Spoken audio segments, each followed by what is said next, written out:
Al voltant dels 50 anys, la dona experimenta una sèrie de canvis fisiològics que tenen conseqüències sobre l'estructura musculoesquelètica. Això és degut, sobretot, a la caiguda del nivell d'estrògens que es produeix durant la menopausa. De fet, alguns canvis ja comencen a aparèixer a partir dels 40 anys.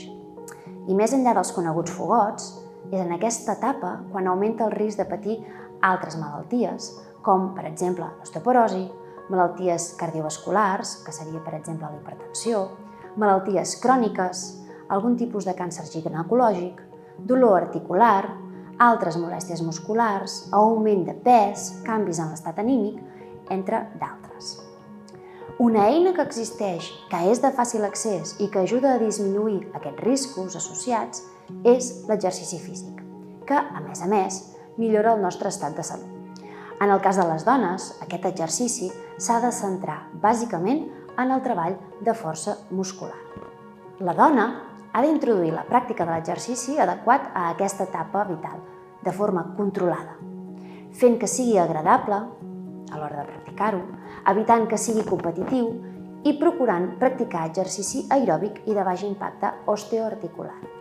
L'objectiu és que aquest exercici s'incorpori a l'estil de vida de la dona en aquesta etapa menopàusica i establir d'aquesta manera les bases d'un envelliment saludable. Tenir un estil de vida actiu permetrà disminuir el risc d'aquestes patologies de caràcter sistèmic, disminuir el risc de patir o empitjorar la pèrdua de massa òssia, dita osteoporosi, millorar la postura corporal i augmentar la força a nivell general per mantenir una qualitat òptima del sistema musculoesquelètic. Aleshores, com ha de ser aquest exercici?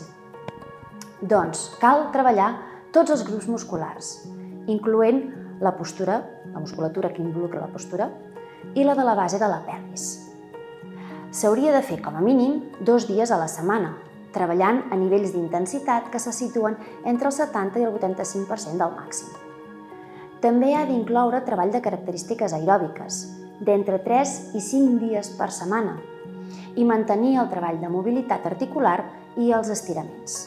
Si existís alguna patologia de base, caldrà també tenir-ho en compte i ajustar la intensitat de l'exercici, inclús el tipus d'impacte.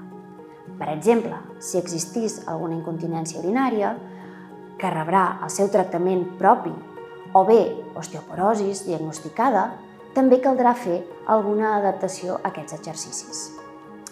Quan es diu ajustar, adaptar, vol dir precisament això, adaptar el treball a realitzar per tal que es pugui fer amb seguretat i poder anar progressant en intensitat fins a aconseguir augmentar aquest treball.